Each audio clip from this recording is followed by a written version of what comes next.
Next आहे design tensile strength of the plate. आता आपल्याला जर कनेक्शनची स्ट्रेंथ काढायची असेल, ठीक आहे, कनेक्शन कधी फेल होईल, आता कनेक्शन कशा कशामुळे बनते, एक तुमचा बोल्ट, दुसरे तुमचे प्लेट्स, ठीक आहे. तर design strength of the bolt आपण बघितलं, ठीक आहे. नेक्स्ट पाहूया design strength of the plate, आणि या दोघांमध्ये जो कमी असेल ते होईल तुमची डिझाईन स्ट्रेंथ ऑफ कनेक्शन, ठीक आहे.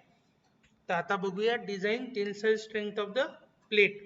जर फॉर एक्झाम्पल तुमची अशी अरेंजमेंट आहे, एक तुमची काय आहे, एक गझेट प्लेट आहे जे की तुमच्या कॉलमला अटॅच असेल, दुसरी आहे तुमची फ्लॅट प्लेट्स, ठीक आहे, फ्लॅट प्लेट्स, आणि ते बोल्टेड कनेक्शन ना इथं गझेट प्लेटला आहे, आणि गझेट प्लेट जे आहे तुमची कॉलमला कनेक्टेड आहे, ठीक आहे.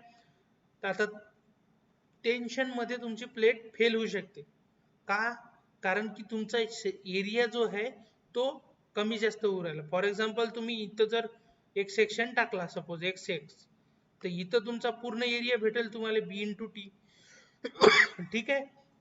बट तेच जर तुम्ही असे पुढे गेले तर इथं तुमचे दोन बोल्ट येतील, इथंही तुमचे दोन बोल्ट येतील.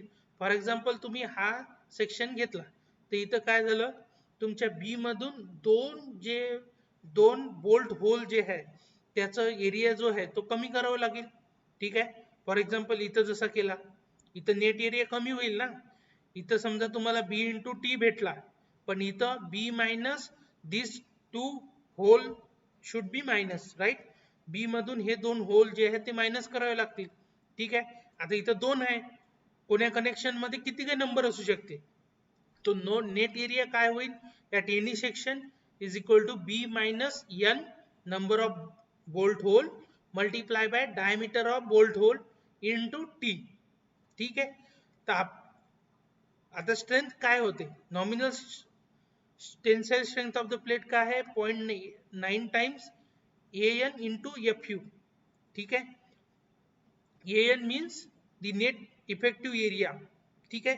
जिथं कुठं तुमचा एरिया कमी असेल तिथंच तुमची स्ट्रेंथ कमी होईल, because your strength is highly dependent on, primarily dependent on net cross sectional area, ठीक आहे. तर आता तुमचं नॉमिनल स्ट्रेंथ जे आहे ते तुमची हे आहे, तुम्ही gamma m1 partial safety factor for tensile strength of the plate is gamma m1, यानं जर तुम्ही nominal tensile strength of the प्लेटला डिवाइड केलं तर you will get the design tensile strength of the plate, और design tensile strength of the plate is equals to 0.9 times an into F U upon gamma m1, ठीक आहे. And gamma m1 is equals to 1.25. तर या फॉर्म्युल्याने तुम्हाला काय भेटेल, design tensile strength of the plate. एकदा का हे भेटलं आणि design tensile strength of the bolt आहेच तुमच्याकडे, तर या दोघाला मिळून तुम्ही कम्पेअर करसान, आणि जे मिनिमम असेल ते राहील तुमची design strength of the connection. हे बघा इथं लिहिलंच आहे, ठीक आहे, design strength of connection VDC, ठीक आहे.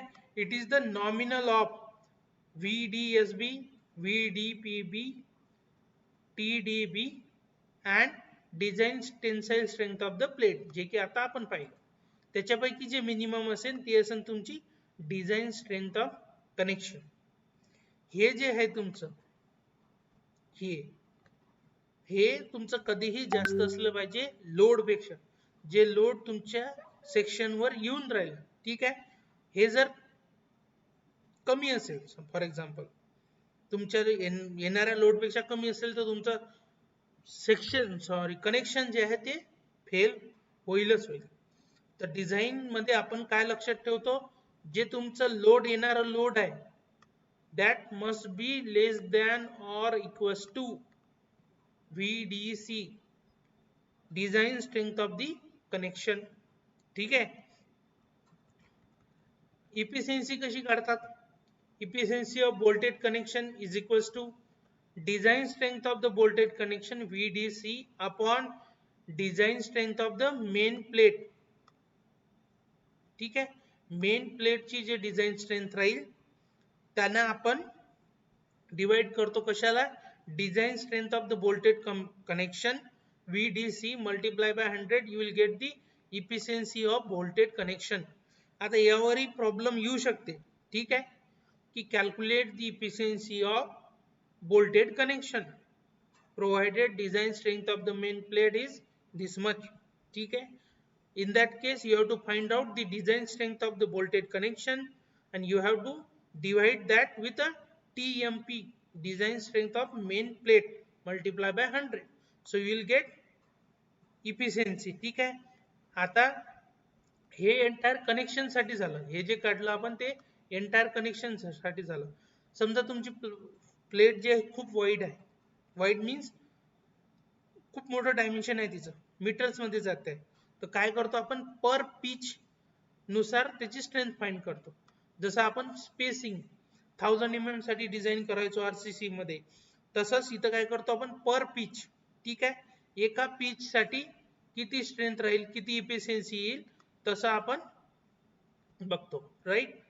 तर हे तुमचं काय झालं, या डायरेक्शन जर लोड येत असेल तर हे झाली तुमची पिच. ठीक आहे. सो एका पिच साठी किती इफिशियन्सी असेल ते आपण काढतो. ठीक आहे. Design strength of main plate कशी काढायची, TMP is equal to AG gross area of plate into FY upon gamma MO. Okay. आता हे झालं तुमचं gross section. Gross section area जेव्हा कन्सिडर करू राहिले तुम्ही, तेव्हा जेव्हा नेट सेक्शन एरिया कन्सिडर करू राहिले तेव्हा 0.9 times AG into FY upon gamma M1.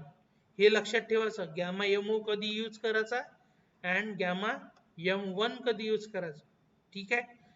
AG into FY upon gamma MO when we consider gross section area.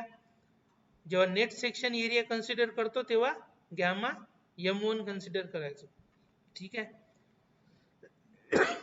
Efficiency तुम्ही अशी पण काढू शकता कनेक्शनची, B minus N times diameter of the bolt hole divided by B into 100.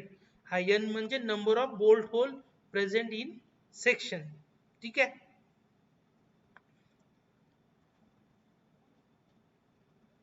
Example दिलाय की काय असते. आता हे आपण काय करतो, आपण चेक करतो आणि आपण एक पॅटर्न ठरवतो की तुमचं जे कनेक्शन्स करायचे आहे. फॉर एक्झाम्पल हे चेन पॅटर्न बोल्टिंग आहे. ठीक आहे.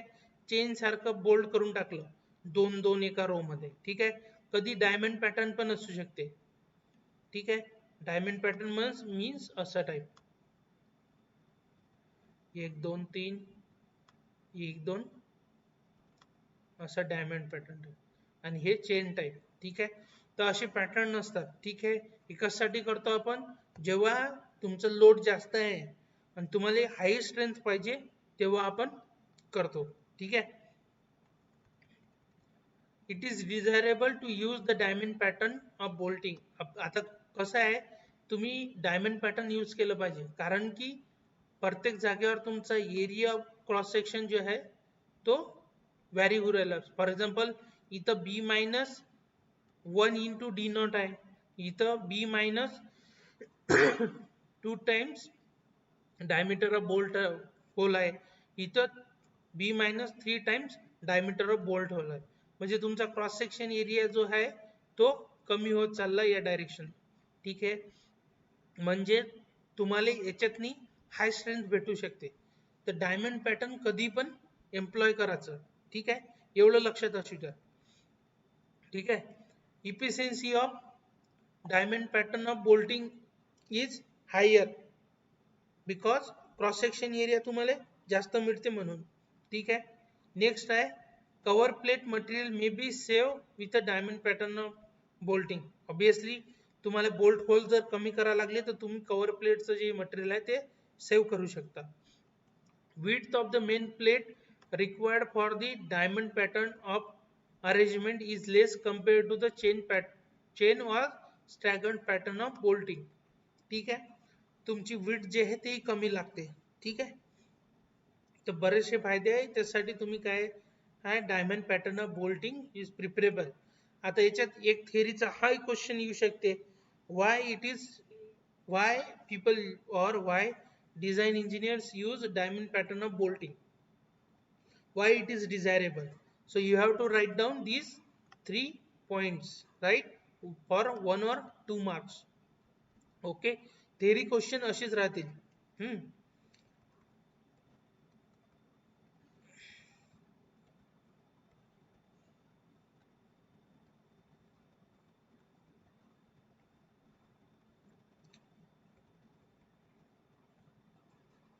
क्वेश्चन्स आपण उद्या सॉल्व्ह करू. ठीक आहे, मी काही क्वेश्चन सॉल्व्ह करून घेतो आणि ते मग आपण सॉल्व्ह करून घेऊ आपल्या एक्झाम ओरिएंटेड. ठीक आहे, तुम्ही एकदा या नोट्स मधून जा. ओके, अँड स्टडी करा. काही अडचण असली तर सांगा, आणि क्वेश्चन जे आहे ते आपण उद्याच्या क्लासमध्ये बघूया. ठीक आहे.